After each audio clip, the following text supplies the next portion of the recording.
All right, you might have seen the video I made about how horrible American Airlines was, stranded me in Buffalo, obnoxious. They were just horrible people. Well, it's beyond that. They're dangerous.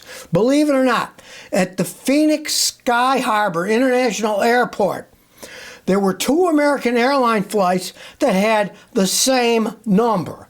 American Flight 2482. Now, this is unbelievable. This is how bad that airline is. They had 2 planes with the same flight number. Now, the company screwed up, I know that, but I didn't know they were this bad. People could have been killed. Well, it was just a phenomenal air traffic controller at the Phoenix airport that saved the day. The controller recognized that there were 2 American Airlines 2482 planes. Now, this controller said that in his 25 years of doing this job, he had never seen 2 aircraft converge with the same call sign. Now, here's the thing. This shows how bad American Airlines was.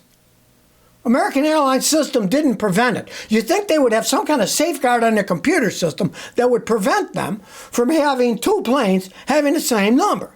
And worst of all, they were both going to the same airport. American Airlines 282 had 2 airborne planes. These weren't sitting on the ground, baby. They were flying. One was approaching Phoenix and the other was departing Phoenix. And they wound up in the same Phoenix airspace. This is just, it's unbelievable. I'm telling you, do not fly American Airlines. It's an airline run by idiots. They treat their customers like dirt. Stuck me in a Buffalo airport overnight. Didn't give me a hotel room with all kinds of excuses, even it was their fault, because the airline stewardess didn't show up, one of them. Saturday morning, right? He probably got drunk Friday night, called in. The pilot told us she called in an hour before they were supposed to take off, right? And then American Airlines had no way of replacing her because they're such idiotics. They give a same flight number to 2 planes. One's taking off, one's landing in the airport. Think of the disaster that could have happened. Please, if these people have licenses, the government, the FAA should take it away from this company. They're a bunch of idiots. Right? I warn people, and this just happens over and over. But the guy said he'd never seen it in 25 years. But of course, it was American Airlines who the one that did it. You can't make the stuff up. Now, the biggest problem, of course, was, as the controller said, if both pilots thought that he was telling them to fly at the same altitude as they headed toward each other, they could have collided. This is unbelievable. Stay away from American Airlines if you value your sanity and your life. This company needs to be investigated. It's just absolutely unbelievable. Now, the controller, what a nice guy he was, right? He says, it could have been a disaster, but I'm glad it worked out. Nice guy, right? Did his job. American Airlines isn't doing their job. And like I say, you don't have to fly with any particular airline. You don't have to fly. You can drive if you want, right? But if you're going to fly, please don't fly American Airlines. This company is just horrendous. Well, I don't know if I can fathom this one, but Ford says they're going to make an electric truck for under $30,000 that they're going to call the Ford Fathom. Come picking up names. Maybe they need to hire somebody to pick a better name, right? Ford says they're having a starting price of $28,000. But of course, that's a lie, because they're saying the price is $28,000 starting MSRP. But that doesn't include the destination charges. They say they're going to make them in Louisville, Kentucky. Even if you were in Louisville, you can't go there and pick it up there and not pay the destination charges. So when you add the destination charges, it's like $29,900 or something like that, right? It's such baloney. How could they possibly say, well, here's the MSRP. It doesn't include the destination charges, and you have to pay the destination charges, but we'll pretend that you don't, right? So it's a tad under 30 grand. Now, is it real? Well, of course, it's not real yet.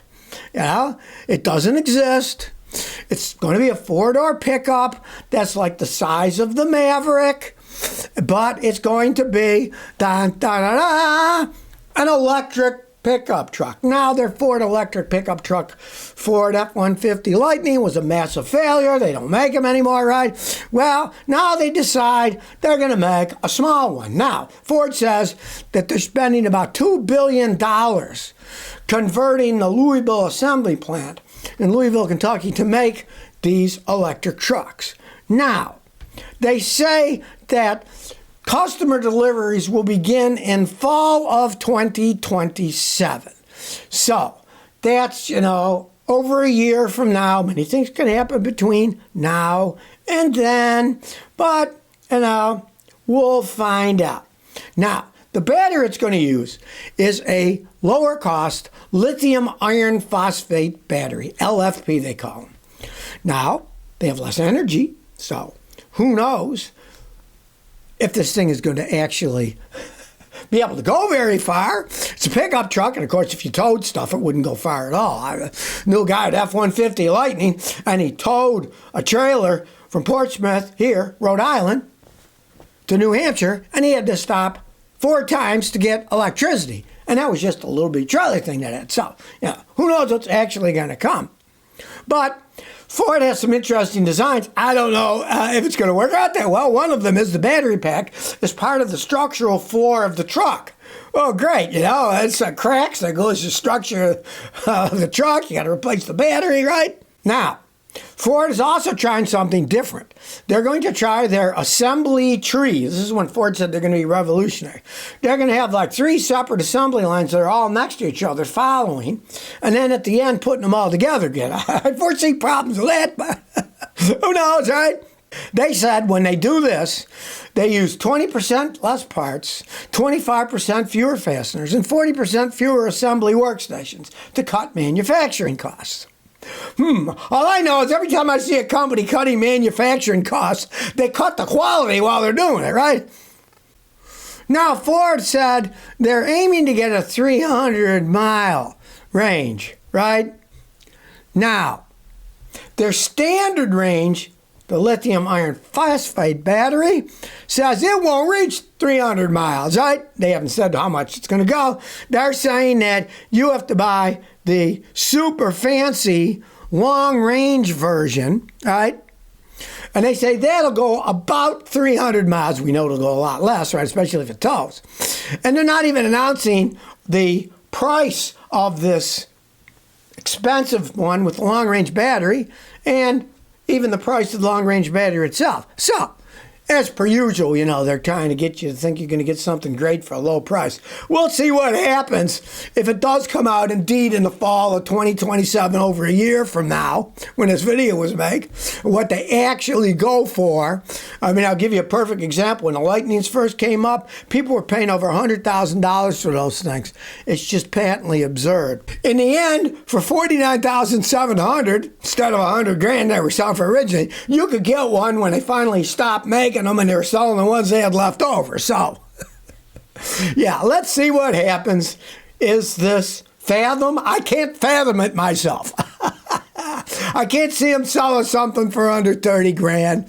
I just can't see it. And you put in all that other information. It's a new assembly system they use instead of 1 long assembly line, 3 shorter ones, and then they meet at the end. I can see problems. Well, that's it for today. And remember, you can only get breaking news on the Scotty Kilmer channel on YouTube. So subscribe, hit the notification button so you can get the real truth about the automobile industry here in the United States and anything that has to do with transporting us from here to there, including airlines.